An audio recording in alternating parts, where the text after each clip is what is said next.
मुंबई का Haffkine institute for training research and testing कुछ साल पहले उस समय अचानक चर्चा में आ गया था जब शिवसेना ने इसके परिसर में बाल ठाकरे मेमोरियल के निर्माण की कोशिश शुरू कर दी थी। बाद में इस स्मारक की जगह तो बदल गई, लेकिन इस पूरे प्रकरण ने ये बता दिया कि हम उस व्यक्ति के योगदान को किस कदर भूल चुके हैं जिसने भारत को एक नहीं बल्कि दो महामारियों से बाहर निकालने में बड़ी भूमिका निभाई थी। यूक्रेन के ओदेसा में जन्मे वॉल्डेमर मार्डेकई हाफकिन का भारत पहुंचना महज उनके जीवन का एक संयोग ही था। ये बात अलग है कि जीवन के सबसे महत्वपूर्ण 22 साल उन्होंने यहीं गुजारे। उन्हें सेंट पीटर्सबर्ग से डॉक्टरेट तो हासिल हो गई, लेकिन वो प्रोफेसर नहीं बन सके क्योंकि जार के रूसी साम्राज्य में एक यहूदी को इतना बड़ा पद नहीं मिल सकता था। इसके बाद उन्होंने अपने देश को अलविदा कहना ही ठीक समझा और वो जिनेवा पहुंच गए। यहाँ उन्हें फिजियोलॉजी पढ़ाने का काम तो मिल गया, लेकिन वो संतुष्ट नहीं हुए और पेरिस पहुंच गए अपने गुरु लुई पास्चर के पास। पास्चर इंस्टीट्यूट में हालांकि उन्हें सहायक लाइब्रेरियन का पद मिला, लेकिन बैक्टीरियोलॉजी का अपना अध्ययन उन्होंने जारी रखा, जो जल्द ही हैजा की वैक्सीन बनाने की ओर मुड़ गया। हाफकिन ने इस वैक्सीन का पहले मुर्गे और गिनी पिग पर परीक्षण किया और फिर खुद को वैक्सीन का इंजेक्शन लगाया। उन्होंने जो वैक्सीन तैयार की उसके 2 इंजेक्शन एक तय अंतराल में लगवाने पड़ते थे। संतुष्ट होने पर जब उन्होंने इसके बड़े पैमाने पर इस्तेमाल की बात सोची तो तमाम विशेषज्ञ उनसे असहमत दिखे। यहाँ तक कि उनके गुरु लुई पास्चर भी उनसे सहमत नहीं थे। पहले ही एक वैक्सीन का दावा गलत साबित हो चुका था और ये कहा जाने लगा कि हैजा मुख्य रूप से आंतों के भीतर का रोग है और इसमें वैक्सीन कामयाब नहीं हो सकती। इस बीच संयोग से हाफकिन की मुलाकात लॉर्ड फेडरिक हैमिल्टन डफरिन से हुई, जो उस समय पेरिस में ब्रिटिश राजदूत थे और इससे पहले भारत के वाइसराय भी रह चुके थे। भारत में बड़े पैमाने पर हैजा फैल चुका था। लॉर्ड फेडरिक का मानना था कि इस वैक्सीन का इस्तेमाल बंगाल में होना चाहिए। उनकी कोशिशों ने जल्द ही हाफकिन को भारत पहुंचा दिया। मार्च 1893 में जब वो कोलकाता पहुंचे तो कई तरह के विरोध वहां उनका इंतजार कर रहे थे। वैक्सीन कामयाब हो सकती है, इस पर तो शक था ही। जर्नल ऑफ मेडिकल बायोग्राफी के अनुसार यह भी कहा जाने लगा कि पेरिस में उन्होंने जिस विषाणु पर सारे प्रयोग किए हैं, भारत में हैजा फैलाने वाले जीवाणु की किस्म उससे अलग है, इसलिए उसका कोई फायदा नहीं होने वाला। ये भी कहा जा रहा था कि भारत में आम लोग महामारी को दैवीय आपदा मानते हैं और इसके लिए एलोपैथिक दवा तक नहीं लेते। वो भला इसके लिए दर्द लेने वाले 2 इंजेक्शन लगवाने के लिए कैसे तैयार होंगे। इन सारे विरोध के बीच हाफकिन ने अपनी प्रयोगशाला बना ली, लेकिन सबसे बड़ी समस्या ये थी कि जब वो बंगाल पहुंचे तो हैजा का प्रकोप खत्म हो चुका था। हालांकि अवध और पंजाब प्रांत में अभी भी इसका प्रकोप जारी था। सबसे बड़ी दिक्कत सेना को आ रही थी और सेना ने ही हाफकिन से संपर्क किया। वो सबसे पहले आगरा गए और फिर उत्तर भारत की छावनियों में उन्होंने घूम घूम कर लगभग 10,000 सैनिकों को इंजेक्शन लगाए। प्रयोग सफल रहा और देश भर में हाफकिन की मांग होने लगी। कोलकाता में हैजा का प्रकोप लौटा तो उन्हें वहां बुलाया गया। वो असम के चाय बागान मजदूरों के पास भी गए और गया की जेल में भी। कुछ ही समय में उन्होंने 42,000 से ज्यादा लोगों को वैक्सीन दी।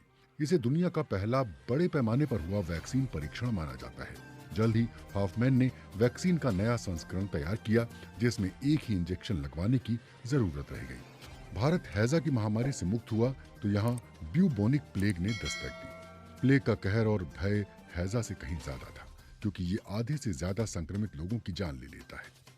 इस बार भी वैक्सीन तैयार करने की जिम्मेदारी हाफकिन को दी गई और उन्हें इसके लिए मुंबई बुलाया गया, जहां ग्रांट मेडिकल कॉलेज में उनके लिए प्रयोगशाला बनाई गई।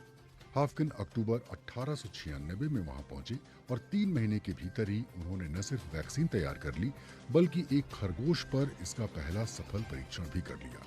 इस बार भी उन्होंने वही तरीका अपनाया। सबसे पहला मानव परीक्षण खुद पर किया, लेकिन इसका वास्तविक परीक्षण हुआ पड़ोस की भायखला जेल के कैदियों पर। उन दिनों दवाओं का कैदियों पर परीक्षण कोई नई बात नहीं थी। इसके लिए 154 कैदी तैयार किए गए। उन्हें पहले प्लेग से संक्रमित किया गया।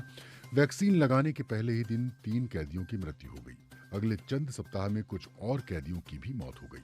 लेकिन कुल जमा इस प्रयोग को कामयाब माना गया और इसके बाद तुरंत संक्रमण वाले इलाकों में 1000 लोगों को इस वैक्सीन के इंजेक्शन लगाए गए। दुनिया के चिकित्सा जगत में भी इस वैक्सीन को मोटे तौर पर कामयाब माना गया। हालांकि बाद में दीर्घकालिक आकलन में कहा गया कि ये 50% मामलों में ही कामयाब रही। लेकिन एक महामारी के दौरान 50% लोगों की जान बचा लेना भी बड़ी उपलब्धि ही माना जाएगा। हाफकिन अगले कुछ साल तक इस वैक्सीन पर देश भर में प्रयोग करते रहे, लेकिन इसी दौरान पंजाब के एक गांव मुल्कोवाल में एक ऐसी घटना हो गई जिसे चिकित्सा के इतिहास में मुल्कोवाल डिजास्टर के नाम से जाना जाता है। 30 अक्टूबर 1902 को इस गांव में 107 लोगों को ये वैक्सीन दी गई। चंद रोज बाद इनमें से 19 लोगों में टिटनेस के लक्षण पाए गए और जल्द ही उन सब की मौत हो गई। इसका आरोप हाफकिन पर लगा और उन्हें बर्खास्त कर दिया गया। ये खबर इतनी तेजी से फैली कि बात ब्रिटेन के हाउस ऑफ कॉमन्स तक में उठी। हताश हाफकिन पेरिस लौट गए और वहां से चिट्ठियों के माध्यम से अपना बचाव करते रहे। आगे जांच हुई तो पता चला कि उनकी कोई गलती नहीं थी। उनके एक सहायक ने वैक्सीन की बोतल पर गंदा ढक्कन लगा दिया था, जिससे ये समस्या पैदा हुई। इसके बाद हाफकिन भारत लौटे, लेकिन इस बार उन्हें कोलकाता की बायोलॉजिकल लेबोरेटरी का निदेशक बना दिया गया। इस प्रयोगशाला में वैक्सीन शोध और उत्पादन की कोई व्यवस्था नहीं थी। शायद मुल्कोवाल के आरोप ने उनका साथ नहीं छोड़ा था। कहा जाता है कि इसी दौर में वो जैन धर्म के अहिंसावाद से प्रभावित हुए और उन्होंने पशु पक्षियों के इस्तेमाल को पूरी तरह से बंद कर दिया। प्रसिद्ध बैक्टीरियोलॉजिस्ट विलियम बलोच ने अपने एक संस्मरण में लिखा है कि कोलकाता के अंतिम दौर में हाफकिन ऐसी चीजों को लेकर झक्की हो गए थे। कहा जाता है कि एक बार उन्होंने अपने सहयोगी को सिर्फ इसलिए बहुत ज्यादा डांट दिया था क्योंकि वो एक टेप वर्म का डिसेक्शन कर रहा था। इन्हीं हालात के बीच 1915 में जब वो 55 साल के हुए तो उन्हें रिटायर कर दिया गया और फिर वो यूरोप लौट गए। 3 साल बाद भारत को उनकी याद एक बार तब आई जब स्पेनिश फ्लू की महामारी फैली, लेकिन इस बार हाफकिन उपलब्ध नहीं थे। विज्ञान से दूर वो अपना जीवन यहूदी धार्मिक मान्यताओं के हिसाब से जीने की कोशिश कर रहे थे, जिसे लेकर उन्होंने एक लेख भी लिखा, प्ली फॉर ऑर्थोडॉक्सी, यानी कट्टरता के तर्क। उनकी सफलताओं के लिए कुछ लोगों ने उन्हें महात्मा हाफकिन कहा। इसी शीर्षक से उन पर एक किताब भी प्रकाशित हुई। 1925 में ग्रंट हॉस्पिटल में उनकी प्रयोगशाला का नाम बदलकर हाफकिन इंस्टीट्यूट कर दिया गया। 1964 में भारतीय डाक विभाग ने उन पर एक टिकट जारी किया।